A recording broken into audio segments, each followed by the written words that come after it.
Hello everybody, thanks for coming. It's nice to see so many people kind of joining in.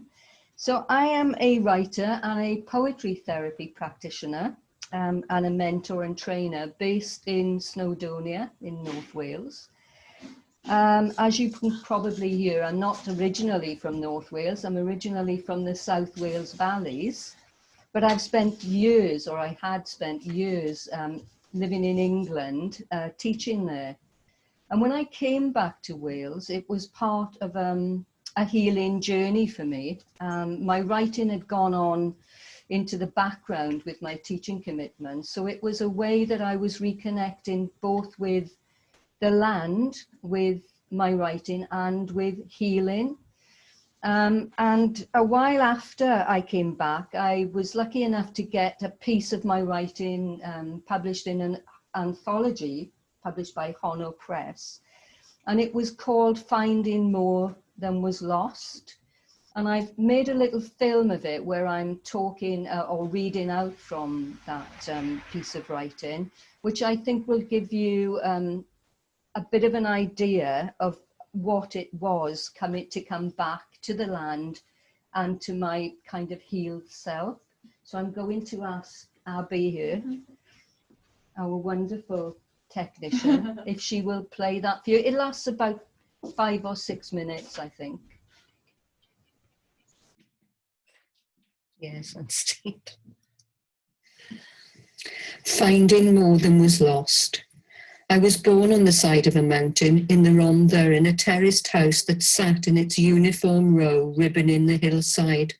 My childhood years were spent on the vertical playground of these hills that I hardly recognised then as mountains. They were there as a presence surrounding my world, accepting me in all seasons and weathers. To me, they represented wildness rather than wilderness, riding the dun horse bareback through streams black with coal dust, where falling off meant a blue scar for life, the tattoo of coal. They were my escape route. Leaving the Rhondda at 18, it would be nearly another 18 years before I was reacquainted with mountains with an intimacy as intense as that of childhood. At the age of 35, I took up fell on mountain running. I spent long hours following the fluid shapes of my sheepdog companions, running in mountains, especially those of Wales. Moelwyn, Cnicht, Moel Siabod, Moel Hebog, Moel Cynghorion, y Llywydd, y Lletha, yr Wyddfa. These names are like a mantra. For me, the sanctuary of the mountain begins with the first foot set on it. Like a pact made with the self to be fully present, being in motion on the mountain is like a meditation. It allows what matters to come through. The mountains strengthen the muscle of aloneness. Each experience of the mountain is like a microcosm of the life journey. It takes me to edges in myself. It brings me mountain perspective. Boulders, bog and shale, firm or shifting ground, going up or coming down, balance can be lost at any time. Fighting to stand on Corn Ddu where fierce winds will have their way, on Pen yr Olwyn where rain is relentless and mist takes visibility on a whim. I learn to accommodate change, to be flexible in path and pace, to be resilient. If the way is lost, I follow streams downhill through crevices seeded with rowan trees.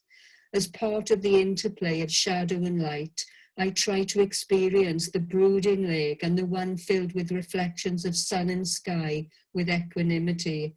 I find a sense of my own strength and fragility in the skull of a sheep, the talon of a buzzard, or a pocket full of quartz.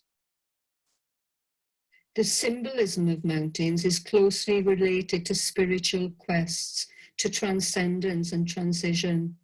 Over a period of 4 years, I lost my mother and father and 3 other close relatives to death, both slow and sudden, terrifying in its randomness, and I was brought to a brink that I was as unaware of as if I had been running a steep ridge in a whiteout.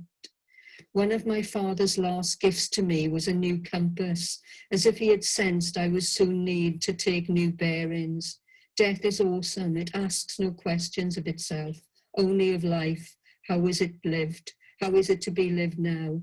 These bereavements were compounded by my own health issues, and I woke one day literally without balance, with my brain like a tuned out radio that insisted on transmitting, and my muscles twitching and vibrating with every effort of movement. The mountains receded from my limited worldview. I was ill, diseased. I was out of focus with who I was in this new world. The slow process of healing took nearly 2 years, but when I was strong enough to stand and then to walk and then to run, I realized that I viewed life differently. Death, disease, and uncertainty had cracked open the fissure where a small light had shone, and now it was glaring. I decided to give up my teaching job and move home to Wales. It was at this time too that I came to a cottage in the woods at Cyd-fyw. In myth, the forest represents elements we fear within ourselves, parts that are never entirely tamed, important parts, creative aspects of our inner world. We need to go into the dark forest. It might be a difficult and mysterious place, but fresh energies come from it. We claim aspects of ourselves that we have neglected to develop and become more than we thought possible. The forest was a final stage in my recovery and a new direction regarding my work and writing. Life in the forest is heightened by having a minimum and living more fully, like a haiku. The cottage, once the old kennels, has a restored iron bedstead where an owl perched in the ruins. In dreams I hear the howling of dogs and the shrieking of owls and feel at peace. I feel that I have found the fulcrum, acknowledging that up and down, lost and found, are essentially places along the way. I feel connected to the raven's raggedness, the branch's bareness, the emptiness and fullness of the moon, and to the blaze of meteors in a sky so dark. I find feathers loose among the leaf meal that lift with the wind, as if the will to fly could resurrect, and perhaps it can. Not an hour, not a minute, not a second has been wasted on the mountains. I wear each ascent and descent like a row of obsidian arrowheads to mark my aliveness. Once again they surround my world, but now it is also the forest that lives and breathes in me, and I in it.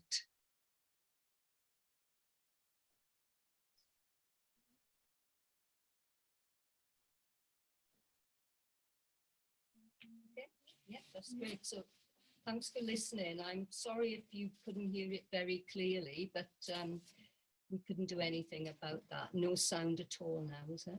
No, that was earlier. Oh, before. That was okay. So as you can see from that, really, even as a child, heading for the hills was always a source of solace for me. And a bit like old Marat, you know, in his bath, when he slid into his bath to get some relief for his terrible condition. That's what it feels like to me, sliding into nature to get that soothing, comforting thing. It's a way, as is writing, a way of rescuing myself, and together being in the land and doing the writing is a real powerful synergy. So part of the work that I do with other people, as well as with myself, is called treading softly, and people come into the forest and we walk in the forest and we write together there. So that process involves something that's called alert aloneness, where we sit solitary, but we know where each other are ultimately, and we spend time actually being in that space.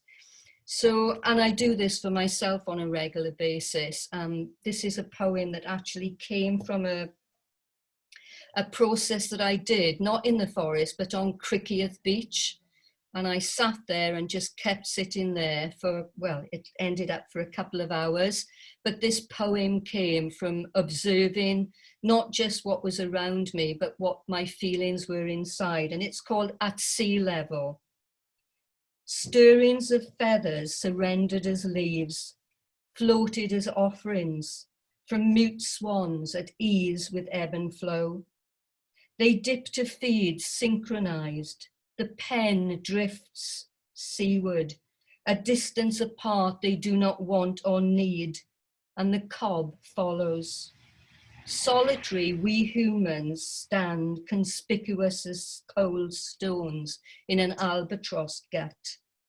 Sometimes you have to hang in the world by a thread, a turned out mermaid's purse. On this pincered land, I am in the middle of edges, swept like the swan after love, and the need to be one part of two. So that was just an idea of the work that I do when I'm kind of really just sitting on the land and taking it all in. There's a folk song called Solid Ground, which says you cannot own the land owns you. You might know that, that song. But what I can do is I can own my own thoughts and feelings and associations and anything that arises from engaging with the land.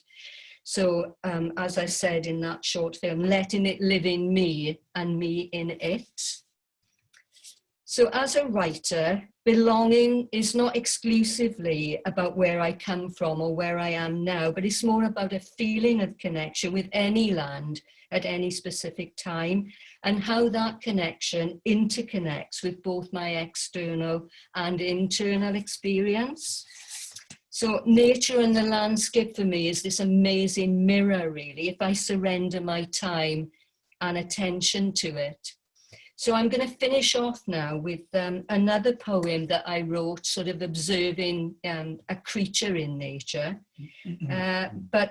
So I'll finish with the poem, but this is a quotation from Henry David Thoreau, which I think is really important to me. And he says, "You have to stand up to live before you can sit down to write."